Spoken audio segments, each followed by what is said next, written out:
El 22 de febrero de 2014, Mazatlán, Sinaloa, el silencio no era natural, era denso, incómodo, como si algo enorme estuviera a punto de romperse en la oscuridad de la madrugada. Dentro de un hotel aparentemente común, rodeado por fuerzas especiales que se movían sin hacer ruido, se gestaba uno de los momentos más impactantes en la historia reciente de México: la captura de Joaquín El Chapo Guzmán, el hombre que durante años había sido considerado intocable, invisible, casi un mito viviente. Pero lo que el mundo vio como una victoria del Estado, escondía una historia mucho más compleja, mucho más incómoda. Porque, ¿cómo es posible que el hombre más buscado del planeta, líder del poderoso cártel de Sinaloa, lograra evadir la justicia durante tanto tiempo, y de pronto, simplemente fuera capturado sin un solo disparo? ¿Fue realmente un golpe estratégico impecable, o hubo acuerdos, traiciones y secretos que nunca salieron a la luz? La imagen pública hablaba de inteligencia, precisión y control, pero detrás de esa narrativa oficial, existen versiones que apuntan a filtraciones, pactos silenciosos y movimientos internos que podrían cambiar por completo lo que creemos saber sobre esa noche. Y es aquí donde comienza lo verdaderamente inquietante, porque esa captura no fue el final de la historia, fue apenas el inicio de algo mucho más grande. Antes de continuar, si te gustan este tipo de historias reales contadas con tensión y misterio, suscríbete ahora mismo y deja tu like, porque eso ayuda a que YouTube recomiende este contenido a más personas y podamos seguir revelando historias que muchos prefieren mantener en silencio. Y si quieres apoyar aún más el canal, puedes hacerlo con un super thanks, que nos permite seguir investigando y trayendo contenido cada vez más impactante. Y si no puedes hacerlo, simplemente comenta qué parte te sorprendió más, porque tu interacción también es clave para que este contenido siga creciendo. Quédate hasta el final, porque la última revelación no solo cambiará lo que sabes sobre esta captura, te hará cuestionar quién tenía realmente el control en ese momento. 8 de enero de 2016. La noche todavía no había terminado en Los Mochis y el silencio cubría cada calle como si nada fuera a suceder, como si fuera una madrugada más en una ciudad que ya estaba acostumbrada a convivir con rumores, sombras y secretos que rara vez salían a la luz. Pero esa noche no era una noche cualquiera, porque mientras la mayoría dormía sin saberlo, una operación cuidadosamente planificada se estaba desplegando en las sombras, una operación que llevaba meses gestándose, llena de errores pasados, presión internacional y una necesidad urgente de redención por parte del Estado mexicano, una misión que no solo buscaba capturar a un hombre, sino recuperar el control, la credibilidad y el respeto perdido tras una de las fugas más humillantes de la historia reciente, la fuga de Joaquín El Chapo Guzmán, un nombre que ya no representaba solo a un individuo, sino a un símbolo de poder, de desafío abierto al sistema, de una inteligencia criminal que parecía siempre ir un paso adelante de cualquier estrategia diseñada para detenerlo. Durante años había logrado escapar de lo imposible, primero construyendo un imperio que cruzaba fronteras, infiltraba instituciones y operaba con precisión casi quirúrgica, luego burlando sistemas de seguridad diseñados específicamente para impedir lo que él logró hacer: desaparecer, evaporarse, convertirse en una sombra dentro de su propio país. Y por eso aquella madrugada tenía un peso distinto, un aire cargado de tensión. Invisible, como si el destino mismo estuviera esperando el desenlace de una historia que había capturado la atención del mundo entero, mientras unidades especiales se posicionaban en silencio, rodeando una vivienda aparentemente común en un barrio que no destacaba por nada en particular. Cada segundo contaba, cada decisión podía cambiarlo todo. No había margen de error, porque no se trataba solo de un operativo. Era una oportunidad única de corregir el pasado, de demostrar que el Estado aún tenía el control. Pero dentro de esa casa, la realidad era otra, porque el Chapo no era un objetivo fácil, no era un fugitivo común, era alguien que entendía el juego mejor que muchos de los que lo perseguían, alguien que había sobrevivido precisamente porque sabía anticiparse, porque confiaba en su red, en sus rutas de escape, en sus métodos que ya habían funcionado antes. Y sin embargo, algo había cambiado. Algo casi imperceptible que terminó marcando la diferencia, porque incluso los imperios más sólidos tienen grietas, incluso los hombres más cautelosos cometen errores, y esa noche, sin saberlo, él estaba a punto de enfrentarse a las consecuencias de uno de esos pequeños descuidos que en su mundo podían ser fatales. Mientras tanto, afuera, el ambiente era tenso, pesado. Cada elemento del operativo sabía que no estaban enfrentando a cualquier objetivo, estaban frente a una figura que había logrado humillar al sistema entero, que había escapado de una prisión de máxima seguridad a través de un túnel perfectamente construido, una hazaña que parecía sacada de una película pero que había sido completamente real, y por eso esta vez no podía fallar, esta vez no podía haber improvisación, todo estaba medido, calculado, anticipado, pero aún así existía una verdad que nadie podía ignorar.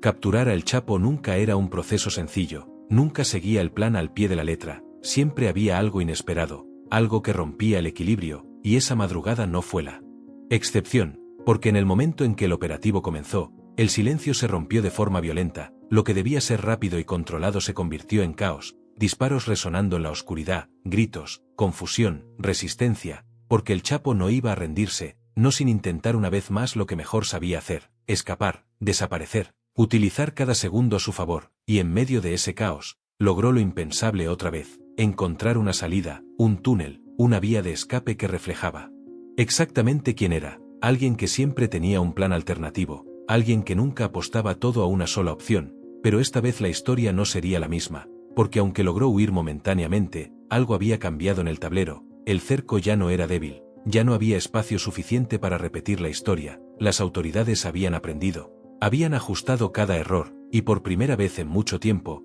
él no tenía la ventaja total, mientras avanzaba en su intento desesperado por escapar, probablemente creyendo que una vez más lograría desaparecer entre las sombras. La realidad era que cada movimiento ya estaba siendo anticipado, cada posible ruta ya estaba vigilada, cada segundo que pasaba lo acercaba más a un desenlace inevitable, y es en ese punto donde la narrativa cambia completamente. Porque el hombre que durante años había sido el cazador, el que controlaba el juego, el que decidía cuándo aparecer y cuándo desaparecer, comenzó a sentir algo que no era común. En su mundo, presión real, riesgo inminente, la sensación de que esta vez no había salida perfecta, de que el sistema que tantas veces había burlado finalmente estaba cerrando todas las puertas, y así, en cuestión de horas, lo que comenzó como una madrugada silenciosa se transformó en uno de los momentos más decisivos de la historia reciente.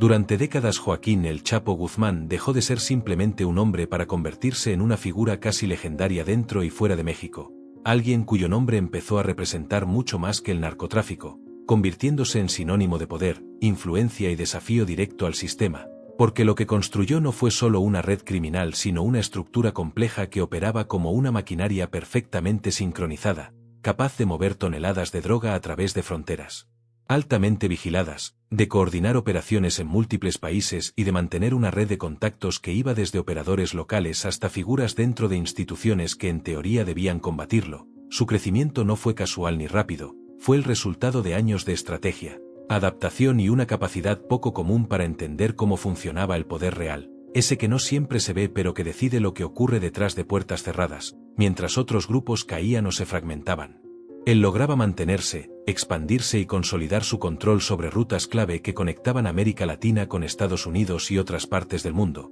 convirtiendo a su organización en una de las más influyentes del planeta. El llamado Cártel de Sinaloa no solo transportaba droga, controlaba territorios, establecía alianzas estratégicas y manejaba información con un nivel de precisión que muchos comparaban con operaciones militares. Cada movimiento tenía un propósito, cada decisión respondía a una lógica que iba más allá de la improvisación, y eso era precisamente lo que lo hacía tan peligroso, porque no se trataba de fuerza bruta sino de inteligencia aplicada al crimen, una combinación que resultaba extremadamente difícil de combatir. Su nombre comenzó a circular en medios internacionales no solo por la magnitud de sus operaciones sino por la manera en que lograba evadir constantemente a las autoridades, convirtiéndose en una figura que parecía siempre un paso adelante, como si conociera cada movimiento antes de que ocurriera. Mientras tanto, el gobierno mexicano intensificaba sus esfuerzos por capturarlo, desplegando recursos, estrategias y operativos que en muchos casos terminaban sin resultados, generando una sensación creciente de frustración e impotencia,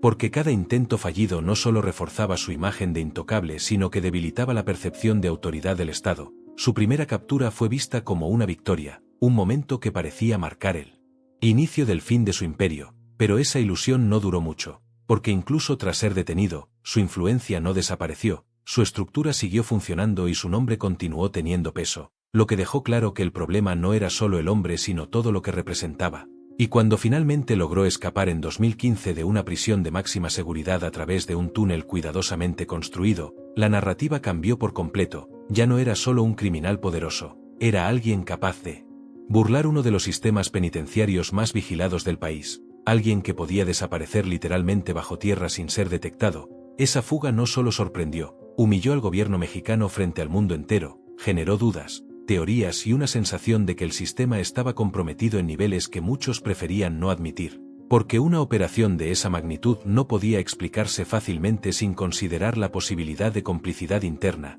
y así, el Chapo dejó de ser visto únicamente como un narcotraficante para convertirse en un símbolo mucho más complejo, una representación de cómo el poder puede operar en las sombras, de cómo las estructuras oficiales pueden ser vulneradas y de cómo un solo individuo, con la estrategia adecuada, puede desafiar a todo un sistema durante años. Su historia empezó a adquirir un tono casi cinematográfico, alimentando la percepción de que era imposible detenerlo, que siempre encontraría la manera de escapar, de adaptarse, de sobrevivir, y esa percepción era precisamente lo que lo hacía aún más peligroso, porque no solo controlaba rutas y territorios, controlaba la narrativa, el miedo, el respeto y el silencio, elementos que en su mundo eran tan valiosos como cualquier otra herramienta, mientras las autoridades intentaban reconstruir su credibilidad y reorganizar sus estrategias. Él ya estaba nuevamente en movimiento, reorganizando su red, ajustando sus operaciones y preparándose para continuar, demostrando una vez más que no se trataba de un criminal común sino de un fenómeno que trascendía lo individual,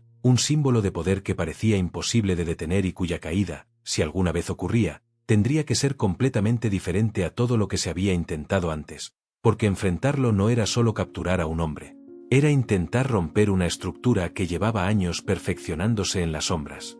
Cuando Joaquín El Chapo Guzmán desapareció aquella noche a través de un túnel perfectamente diseñado desde el interior de una prisión de máxima seguridad en México, no se trató simplemente de una fuga más dentro del historial del crimen organizado, fue un golpe directo, simbólico y profundamente humillante contra la estructura del Estado. Una escena que parecía imposible pero que ocurrió con una precisión casi quirúrgica, dejando al descubierto no solo fallas operativas sino grietas mucho más profundas dentro del sistema, porque lo que el mundo vio no fue solo a un hombre escapando, fue la evidencia de que incluso los mecanismos más estrictos podían ser vulnerados, y esa percepción tuvo un impacto inmediato tanto dentro como fuera del país. Los medios internacionales comenzaron a difundir la noticia como un escándalo global. Analistas, gobiernos y expertos cuestionaban cómo era posible que alguien bajo vigilancia constante lograra escapar sin ser detectado durante el proceso. Mientras dentro del país la indignación crecía, la narrativa oficial se debilitaba y la confianza pública se desplomaba a niveles críticos, porque la prisión de máxima seguridad representaba el último recurso del Estado para contener amenazas de alto nivel, y si eso fallaba, entonces ¿qué quedaba? Esa pregunta comenzó a resonar con fuerza en todos los sectores, desde la política hasta la sociedad civil, generando un ambiente de presión constante que no dejaba espacio para el error. El gobierno no solo enfrentaba una crisis de seguridad, enfrentaba una crisis de credibilidad, una en la que cada decisión era observada, cuestionada y amplificada por la opinión pública, y en ese contexto, la figura del Chapo se transformó aún más. Ya no era solo un líder criminal, era alguien que había demostrado públicamente que podía desafiar al Estado y salir victorioso, reforzando una imagen de invencibilidad que alimentaba tanto el miedo como la admiración en ciertos sectores. Mientras tanto, las teorías comenzaron a multiplicarse, algunas apuntaban a fallas técnicas, otras a complicidad interna, a corrupción, a una red de apoyo que iba mucho más allá de lo visible, y aunque muchas de esas versiones nunca fueron confirmadas, el daño ya estaba hecho, porque en la percepción pública la fuga no podía explicarse únicamente como un error aislado. Requería una estructura, una coordinación, un nivel de acceso que sugería que el problema era mucho más complejo de lo que se admitía oficialmente. Y fue precisamente ese contexto el que obligó a un cambio radical en la estrategia, porque ya no se trataba simplemente de capturar a un fugitivo, se trataba de restaurar la autoridad del Estado, de demostrar que el control no se había perdido completamente, que aún existía capacidad para responder a una amenaza de esa magnitud, y así, lo que comenzó como una operación de búsqueda convencional se transformó en algo mucho más intenso, más personal, más urgente, una misión que cargaba con el peso de una nación entera observando cada movimiento, cada avance, cada posible error. Las instituciones de seguridad comenzaron a reorganizarse, a replantear sus métodos, a cerrar espacios que antes habían sido vulnerables, entendiendo que esta vez no podía repetirse la historia, que un segundo fracaso no solo sería inaceptable sino devastador para la estabilidad institucional. Mientras tanto, en las sombras, el Chapo seguía en movimiento, consciente del impacto que había generado, consciente de que cada minuto libre reforzaba su imagen y debilitaba la del gobierno, lo que añadía una capa adicional de tensión a toda la operación, porque el tiempo ya no jugaba a favor de las autoridades, cada día sin resultados era una victoria simbólica para él, una prueba de que el sistema seguía siendo incapaz de alcanzarlo, y así, la persecución dejó de ser solo un asunto de seguridad para convertirse en una batalla narrativa, una lucha por recuperar el control no solo físico sino también simbólico. Por reconstruir una imagen que había quedado seriamente dañada frente a los ojos del mundo, una misión en la que el objetivo final no era únicamente la captura, sino la demostración de que el Estado aún podía imponerse, que podía corregir sus errores y responder con la contundencia necesaria ante un desafío de esa magnitud, y en ese punto, todo cambió, porque la búsqueda dejó de ser una operación más y se convirtió en una prioridad absoluta, en un esfuerzo coordinado que no solo buscaba cerrar el capítulo de una fuga histórica, sino reescribir la narrativa de poder que durante años había girado en torno a la figura del Chapo, intentando transformar una historia de humillación en una de recuperación, aunque en el fondo todos sabían que esa tarea sería mucho más compleja de lo que parecía, porque enfrentarse a un símbolo no es lo mismo que capturar a un hombre. Y eso era precisamente lo que hacía que esta misión fuera tan crítica, tan intensa y tan cargada de consecuencias. Tras la fuga que sacudió por completo a México, lo que vino después no fue una simple reacción improvisada sino el inicio de una de las operaciones más complejas y silenciosas que se hayan ejecutado en el país, una estrategia que se construyó lejos de los reflectores, en salas cerradas, con información fragmentada y bajo una presión constante que no permitía errores. Porque esta vez no se trataba solo de capturar a Joaquín el Chapo Guzmán sino de demostrar que el sistema aún tenía la capacidad de aprender, adaptarse y responder con precisión. Y por eso la estructura de la búsqueda cambió completamente. Diferentes niveles de inteligencia comenzaron a colaborar de forma mucho más coordinada, integrando recursos de la Marina, fuerzas especiales y unidades de análisis que durante años habían trabajado de forma aislada, ahora compartiendo información en tiempo real, cruzando datos, construyendo patrones, siguiendo pequeñas señales que por sí solas no decían nada pero que juntas podían revelar un camino. La prioridad absoluta era evitar cualquier tipo de filtración, porque en el pasado ese había sido uno de los factores que debilitaban las operaciones,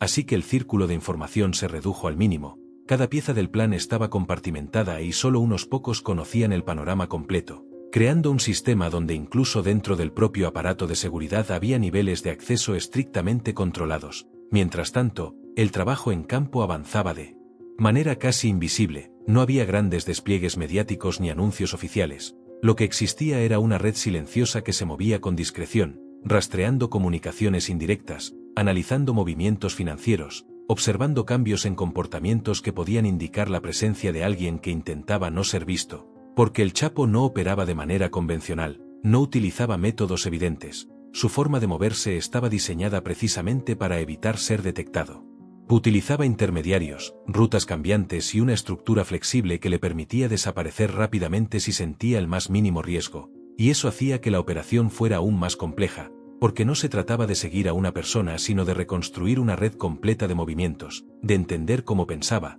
cómo tomaba decisiones, cuáles eran sus patrones incluso cuando intentaba ocultarlos. Cada pista era analizada con extremo cuidado, cada error podía significar volver a empezar desde cero, y el tiempo seguía avanzando, aumentando la presión sobre todos los involucrados, porque cuanto más tiempo pasara, mayores eran las probabilidades de que volviera a desaparecer por completo, como ya lo había hecho antes, sin dejar rastro alguno. Sin embargo, a pesar de su experiencia y de su capacidad para evadir, existía una diferencia clave en esta ocasión: el sistema que lo buscaba ya no era el mismo, había aprendido de sus fallos, había reforzado sus puntos débiles y estaba dispuesto a jugar un juego mucho más paciente, más estratégico, entendiendo que capturarlo no dependía de una acción rápida sino de una acumulación constante de pequeñas ventajas, de cerrar lentamente cada posible salida hasta dejarlo sin opciones. Mientras tanto, el Chapo continuaba moviéndose, confiando en los métodos que tantas veces le habían funcionado, adaptándose, cambiando de ubicación, utilizando su red de apoyo para mantenerse oculto, pero sin darse cuenta de que esa misma red comenzaba a convertirse en su punto más vulnerable, porque cada contacto, cada mensaje, cada movimiento dejaba una huella, por mínima que fuera, y esas huellas estaban siendo observadas, conectadas, interpretadas por un sistema que esta vez no buscaba actuar de inmediato sino esperar el momento exacto, el instante en el que todas las piezas encajaran, creando una situación en la que la captura no fuera solo posible sino inevitable, y así, la caza silenciosa avanzaba, sin ruido, sin espectáculo, pero con una intensidad que crecía con cada día. Durante meses la búsqueda avanzó sin resultados visibles, como si Joaquín El Chapo Guzmán se hubiera desvanecido por completo dentro de México, manteniéndose fiel a la estrategia que tantas veces le había permitido sobrevivir, reduciendo al mínimo su exposición, evitando cualquier movimiento innecesario y confiando en una red cuidadosamente construida a lo largo de los años, una red que funcionaba precisamente porque operaba bajo reglas estrictas de silencio, compartimentación y lealtad, pero incluso dentro de estructuras tan sólidas existe un factor imposible de controlar completamente: el desgaste, la presión constante, la necesidad humana de confiar, de comunicarse, de sentir que aún se tiene el control, y fue ahí donde comenzó a formarse la grieta que cambiaría todo, porque con el paso del tiempo algo en su comportamiento empezó a modificarse de forma casi imperceptible, pequeños cambios que por sí solos no parecían relevantes pero que en conjunto revelaban una alteración en su patrón habitual. Comenzó a establecer más contactos de lo necesario, a buscar intermediarios fuera de su círculo más cerrado,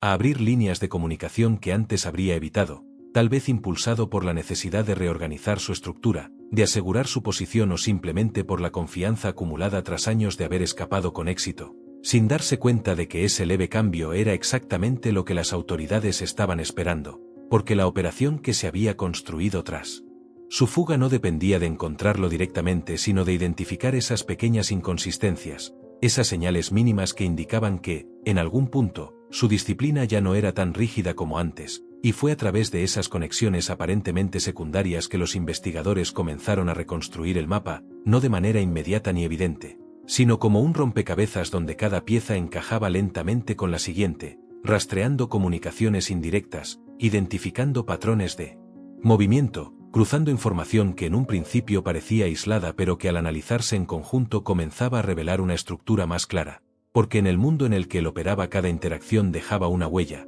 por pequeña que fuera, y esas huellas estaban siendo observadas con un nivel de detalle que no había existido en intentos anteriores, lo que permitió que poco a poco se redujera el margen de incertidumbre, transformando una búsqueda casi abstracta en una serie de posibilidades concretas, zonas específicas, rutas probables, comportamientos repetitivos que ya no podían considerarse coincidencias. Mientras tanto, desde su perspectiva, todo seguía bajo control, cada movimiento respondía a una lógica que había funcionado antes, cada contacto parecía seguro, cada decisión parecía necesaria, sin percibir que el entorno había cambiado, que el sistema que lo observaba ya no reaccionaba de forma impulsiva sino estratégica, esperando, acumulando información, construyendo una ventaja que no se basaba en la velocidad sino en la precisión, y así, sin un gran evento que marcara el punto de inflexión, sin una señal evidente de que algo había salido mal, el cerco comenzó a cerrarse lentamente, de forma casi invisible, como una red que se ajusta poco a poco hasta que ya no deja espacio para escapar.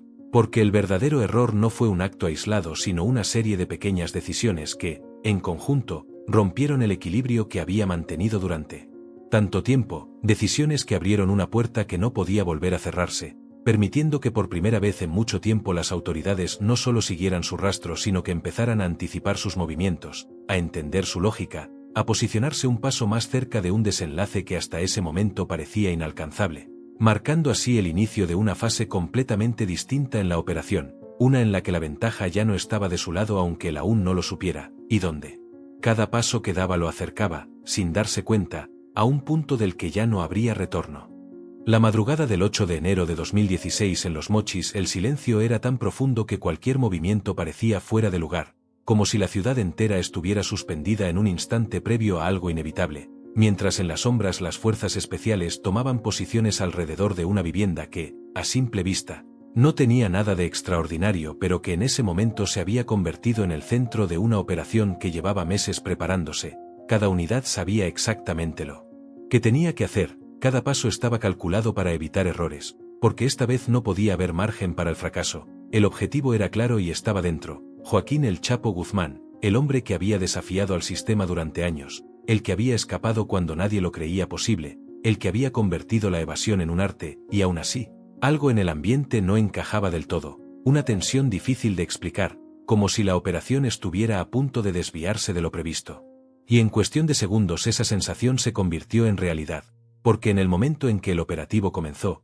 el silencio se rompió de forma violenta, los primeros disparos resonaron en la oscuridad, seguidos por una reacción inmediata desde el interior de la casa, gritos, confusión, movimiento, una resistencia que no solo era esperada sino que parecía preparada para ese escenario, demostrando que dentro no estaban dispuestos a rendirse sin luchar, lo que debía ser una intervención rápida. Se transformó en un enfrentamiento intenso, donde cada segundo aumentaba el riesgo, cada decisión debía tomarse bajo presión extrema, y en medio de ese caos el Chapo volvió a hacer lo que mejor sabía hacer, desaparecer, aprovechando cada instante de desorden para ejecutar un plan que ya tenía preparado, un túnel, una vía de escape que reflejaba exactamente su forma de operar, siempre con una alternativa, siempre con una salida diseñada para el peor escenario, y por un momento pareció que la historia se repetiría, que nuevamente lograría evadir a las autoridades, que volvería a perderse entre las sombras como tantas veces antes, pero esta vez el contexto era diferente, porque mientras él avanzaba por esa ruta de escape confiando en que al salir tendría el espacio necesario para desaparecer, la realidad afuera había cambiado por completo. La ciudad ya no era un territorio abierto sino un entorno controlado, cada posible salida estaba siendo vigilada, cada ruta potencial estaba cubierta por un cerco que se había cerrado cuidadosamente desde el inicio de la operación, y eso transformó su escape en algo distinto. Ya no era una huida limpia sino una carrera contra un sistema que finalmente estaba preparado para anticipar sus movimientos. Mientras tanto, las fuerzas especiales reorganizaban su posición, adaptándose al cambio inesperado, conscientes de que el objetivo ya no estaba en el punto inicial pero también de que no podía estar lejos, porque el margen de maniobra se había reducido considerablemente. Lo que siguió fue una persecución que se desarrolló en tiempo real, donde cada minuto contaba, cada pista se volvía crucial, cada movimiento podía acercarlos o alejarlos del desenlace, y aunque desde fuera podía parecer caótico, en realidad era la continuación de una estrategia que había sido diseñada precisamente para este escenario, para el momento en el que todo saliera del plan original,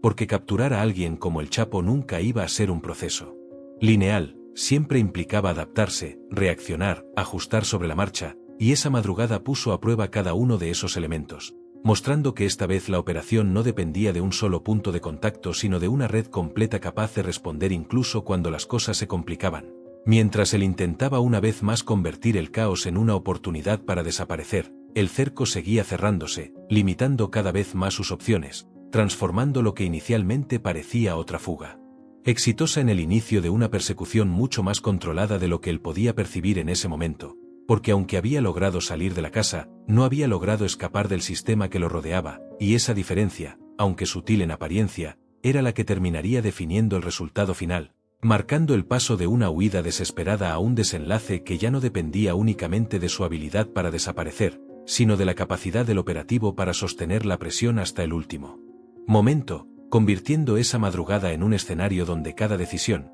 cada movimiento y cada segundo acercaban la historia a un punto sin retorno.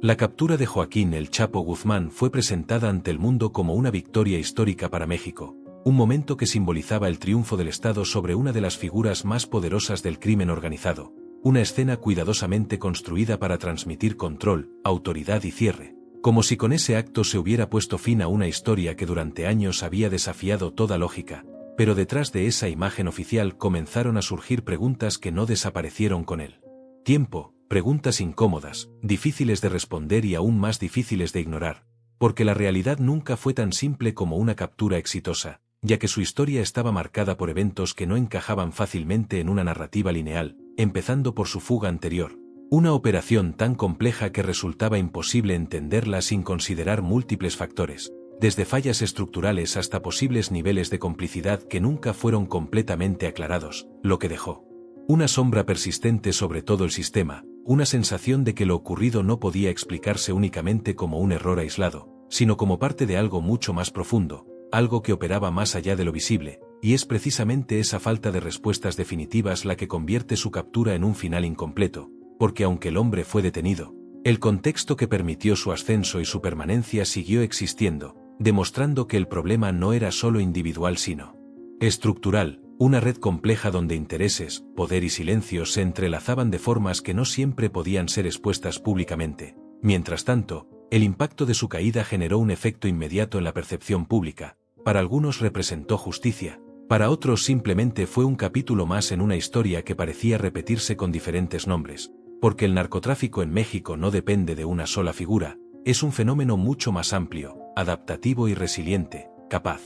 de reorganizarse incluso tras la caída de sus líderes más visibles, lo que significa que eliminar a una persona no necesariamente desmantela la estructura completa, sino que en muchos casos la transforma, la fragmenta o la redistribuye, manteniendo activa la dinámica que la sostiene, y eso es lo que hace que este tipo de finales sean tan complejos, porque aunque existe un momento claro de resolución, también existe una continuidad que no puede ignorarse, una realidad que sigue evolucionando en las sombras mientras la atención pública se desplaza hacia otros temas, dejando espacio para que nuevas figuras emerjan, nuevas estrategias se desarrollen y nuevos ciclos comiencen, reforzando la idea de que la historia nunca termina realmente, solo cambia de forma, y en ese sentido la captura del Chapo se convierte más en un punto de transición que en un cierre definitivo, un evento que revela tanto como oculta, que responde a algunas preguntas mientras genera muchas otras, porque al analizar lo ocurrido es imposible no preguntarse cómo logró mantenerse tanto tiempo en la cima, qué redes lo sostuvieron, qué mecanismos fallaron y cuáles continúan funcionando de la misma manera, interrogantes que rara vez reciben respuestas completas pero que permanecen como parte de una narrativa más amplia. Una narrativa donde el poder no siempre es visible y donde las dinámicas reales se desarrollan lejos de la mirada pública, y así, lo que en apariencia fue el final de una historia termina siendo, en realidad, el inicio de una reflexión más profunda sobre el funcionamiento del sistema, sobre sus límites, sus vulnerabilidades y su capacidad de adaptación, porque si algo dejó claro este caso es que incluso los imperios más grandes pueden caer, pero también que las condiciones que los hacen posibles no desaparecen de un día para otro, continúan existiendo, evolucionando, ajustándose a nuevas realidades, manteniendo viva una estructura que no depende de un solo nombre, y es ahí donde la historia adquiere un tono distinto, menos definitivo, más abierto, más inquietante, porque al final la verdadera cuestión no es únicamente cómo fue capturado, sino todo aquello que quedó fuera de la narrativa oficial, todo lo que no se dijo, todo lo que no se mostró y todo lo que, de alguna manera, sigue ocurriendo sin ser completamente entendido. Recordando que en este tipo de historias el cierre nunca es absoluto, solo es una pausa dentro de algo mucho más grande que aún continúa desarrollándose en silencio. Bottom of Form.